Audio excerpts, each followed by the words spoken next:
माँ पर और पिता पर कुछ पंक्तियां आपके बीच निवेदित करता हूं।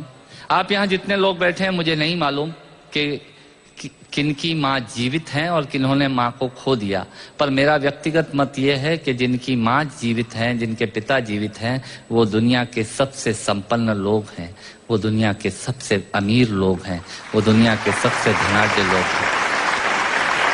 एक मिनट के लिए बचपन में लौटिएगा, याद कीजिएगा जब हम बहुत छोटे थे, माँ की गोद में थे, माँ का स्तनपान करते थे, तब माँ का एक स्तन मुंह में लेकर हमने उस माँ को दूसरे स्तन पर अपने छोटे छोटे पैरों से न जाने कितनी बार मारा, पर उस माँ ने हमें दूध पिलाना बंद नहीं किया।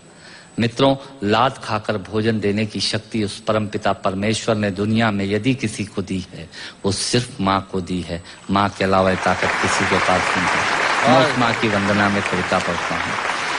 याद कीजिएगा उन दिनों में जब हम चौके में रसोई में बैठकर खाना खाया करते थे और माँ खाना बनाती थी, उस वक्त थाली पर बैठकर हमने जब भी इधर उधर देखा, वो माँ समझ गई और उसने नमक का डब्बा हमारी तरफ सरका दिया। हमारे बिना बोले को समझने वाली वो माँ, जब हम उसे खो देते हैं, वो माँ हमें बहुत याद आती है। वो माँ जो हमारे परीक्षा देते जाते वक्त दही की कटोरी लेकर शगुन बनकर आकर खड़ी हो जाती थी, उसे हम खो देते हैं। वो माँ हमें बहुत याद आती है। रमेश सोज की 4 पंक्तियां माननीय नेताजी यहाँ बैठे हैं, मैं पढ़ता हूँ। मुझे अच्छी लगती है कि बहुत रोते हैं लेकिन दामन हमारा नम नहीं होता, इन आंखों के बरसने का कोई मौसम नहीं होता, मैं अपने दुश्मनों के बीच भी महफूज रहता हूँ, मेरी माँ की दुआओं का खजाना कम नहीं। स्वामीनाथ पांडे की 3 पंक्तियां सुनाता हूँ। स्वामीनाथ पांडे ने 3 पंक्तियों का उपन्यास लिखा। अमिताभ जी बैठे हैं, जया जी बैठी हैं। 3 पंक्तियों में पूरा उपन्यास लिख दिया उसने। लिखा, एक विधवा माँ थी, उसके 2 बेटे थे। एक बेटा नीचे वाले माले पर रहता था, दूसरा बेटा ऊपर वाले माले पर रहता था। विधवा माँ 15 दिन एक बेटे के यहाँ खाना खाती थी, विधवा माँ 15 दिन दूसरे बेटे के यहाँ खाना खाती थी।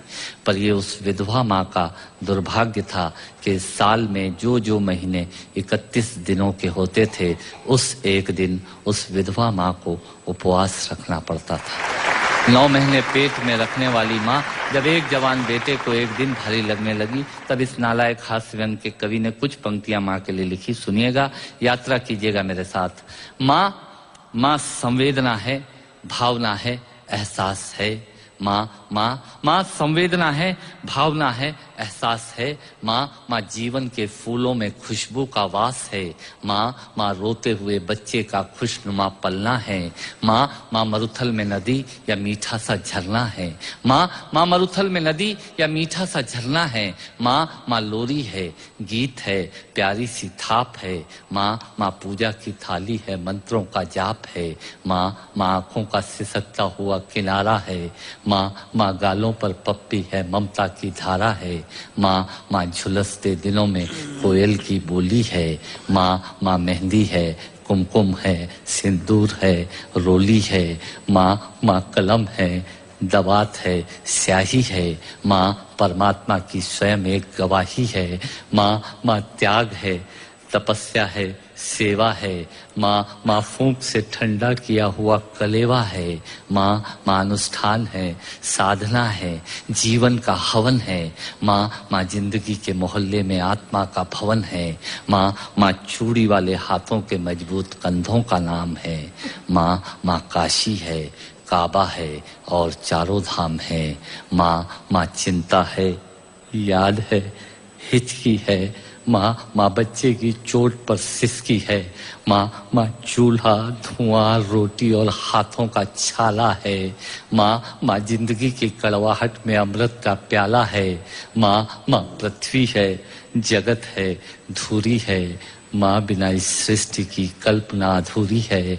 तो माँ की ये कथा अनादि है, ये अध्याय नहीं है, और माँ का जीवन में कोई पर्याय नहीं, और माँ का जीवन में कोई पर्याय नहीं है। तो